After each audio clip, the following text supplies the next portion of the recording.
So I'm on my way to school. It's Saturday. Not a big fan of going on Saturday, but at the beginning of the school year, it's difficult. So let's go and I will show you what I did last week.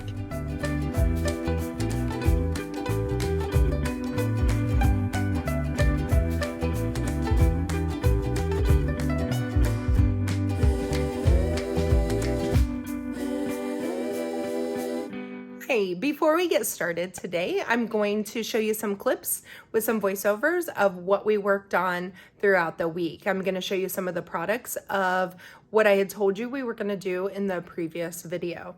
Some of the art turned out fabulous. I can't wait for you to see it.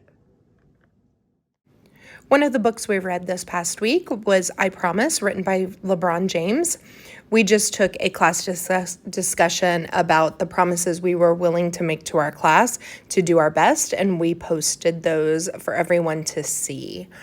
Another activity that we finally got around to this past week was copy the teacher. So I set up a tower out in the hall, and they each have a job and they can't share jobs, but they have to replicate the structure that I built exactly. They had a ton of fun with this.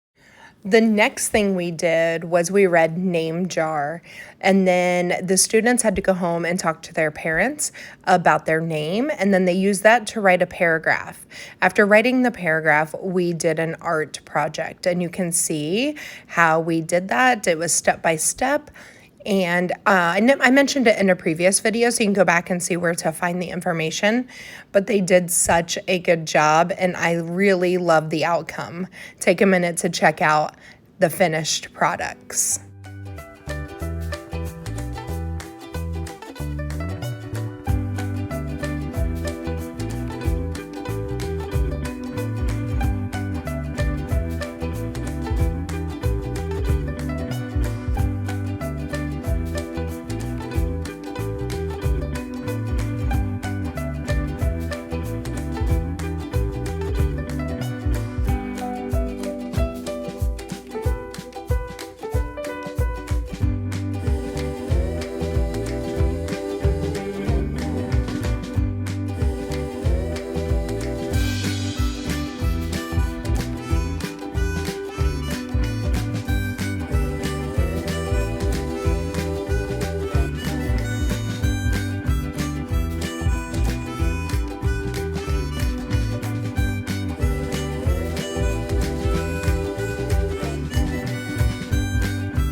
During writing this week, we took a minute to go over paragraphs before writing their name paragraphs and putting things in order and just doing a general review. We have also begun working on a personal narrative. So we were looking at a piece of text and picking out the parts that they need to make sure that they have in theirs, and they can see good examples when writing their own. We color-coded some different parts of the narrative so they would have an idea of where to go back to. We also played charades with inferencing, and they loved it.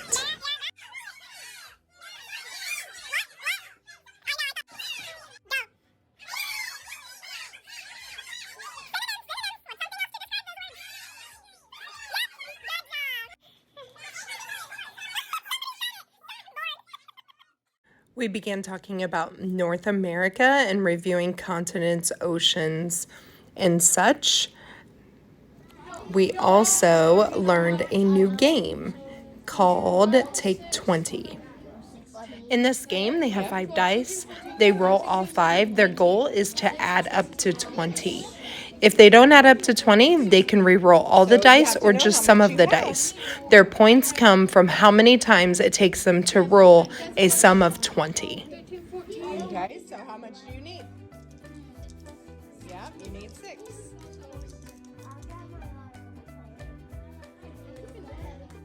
No, that doesn't work because you got to use them all. You could keep the 5 and try for a 1.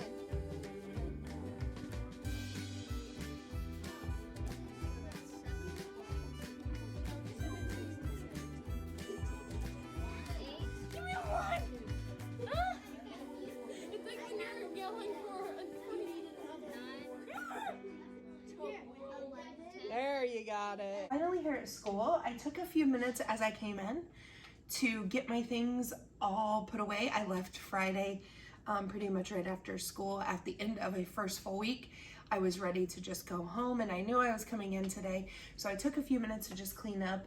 I've added everything to my small group table that I need to work on while I'm here at school.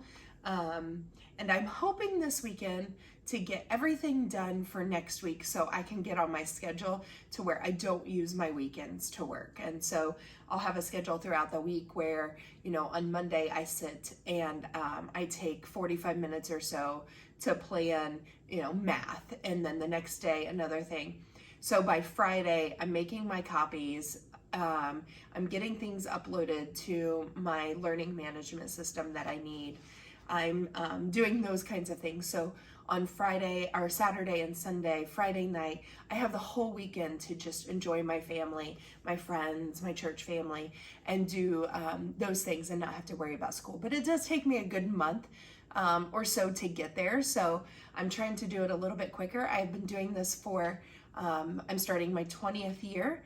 So I can do them a little bit quicker, and I have an awesome class this year, and I'm super excited about it because I'm able to do a lot more things. All right, so right here is a list of things that I need to get done.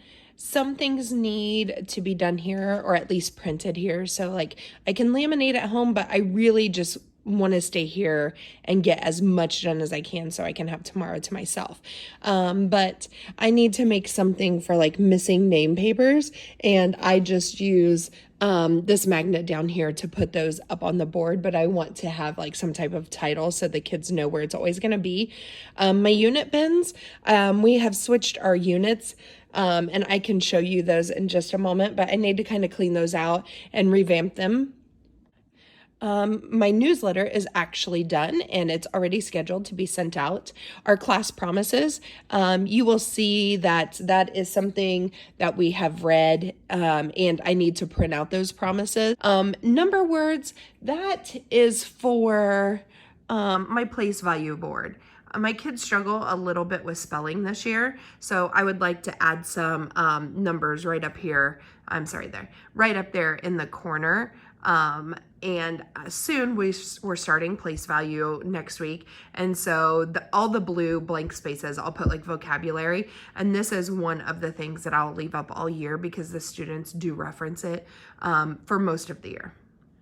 So this is currently what my room is looking like as I get ready to sit down and get busy and get all the things done so that I can get on a schedule and not spend all my time here. I will quickly show you my desk here. This is my small group table that I'm working at today because it's nice having the sunshine come in. So right now I'm currently working on my student mailboxes. Being older kids, this is an easy way to do it. It doesn't take up a lot of room. There are advantages and disadvantages to doing it this way, but I try and just have them take home papers every Monday, so I have time to pass those out on Friday if I need to, if we don't have time to have kids do it. That way parents know that's when they definitely need to look in their folders and get out anything that's in there. The Plinko board I'm using for my group rewards. So I'm going to label 1 through 9 up here, and then down at the bottom here I'm going to put different rewards that they can earn from going to specials, or if they get other compliments from adults. I have talked about that in a previous video, but we will do a random number. I will drop the coin or the play piece wherever, whatever number it is, so that way it's at a different spot, and then whichever one it goes into will be the group reward that they earn. And I do about a 20-minute group reward. So that's how I do that. I need to cut out some flashcards. I'm doing it by numbers. I have an aide that's going to come in and work with them. 5th grade math is really difficult without knowing your math facts a little bit better. So in class, we're working on understanding math facts. And then with an aide, we're working more on trying to, get those down without skip counting or anything like that. So I welcome the skip counting or, the little tricks. I'm okay with that. But we want to try and get them to where they don't have to do that. Because what I'm finding in fifth grade math is that they have to take so long to figure it out that math becomes very difficult for them. They don't want to do it because it's taking so long just so they can figure out their math facts. So this year we had decided as a fifth grade team that we're going to focus on seeing if we can get them to learn them a little bit better, and having an adult pull them has some accountability for them. All right, so I'm just gonna set you up on a time lapse. You can watch me work, and I will catch up with you in just a little bit and give you an update.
As I'm sitting here cutting out flashcards for my aides to use, I am thinking about my plans. And I know in math, I will go into place value. So we took a week to kind of talk about what is math? How do we use it? Where is it? We took a lot of time to really focus as well on math facts and assessing the students on the math facts to see where they were. And I was pleasantly surprised. We do have some work to do, but as we worked with them throughout the week, it was like they had just forgotten some things and they just needed a refresher, and things started to come back. And so that was nice to see and uplifting to see. So we will do some math facts a little bit every week. At the beginning, we do start by doing it every day, but we will start to slow down and only focus on math facts with the students who need it the most. So there's that.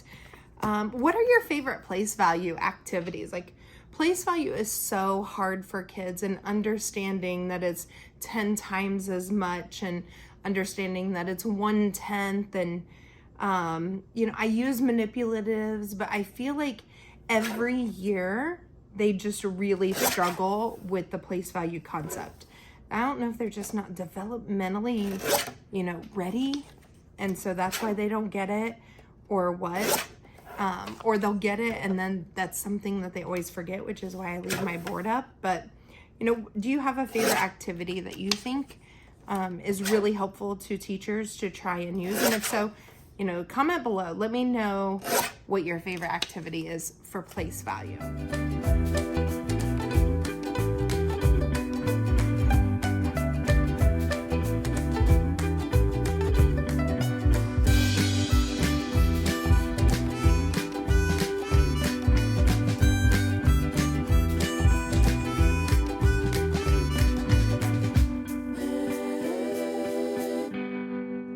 Okay, so I have this nice size cabinet for storage, and if you open it, I have all these different containers for all my different units, and you can see that each one has worksheets. They also have like games if I have done those, like different vocabulary cards. There's all kinds of stuff in there.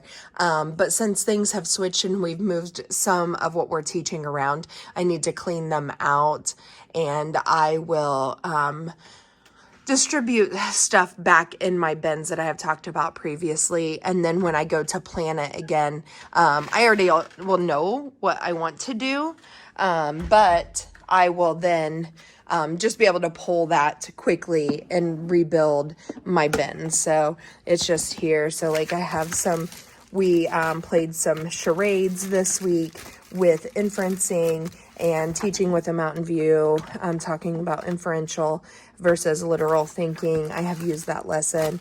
We have really went over genres because we started our 40 book challenge that I do in here. So that is the bins that I use. I just got them at Michael's when they were on sale.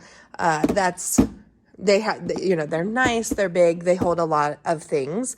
It was an investment for me, even though I was getting them on sale, but it's extremely worth it when I can just pull this and everything I need for the whole unit is in here. Plus I work on slides and I use those too. So it just makes it very easy for planning in the future.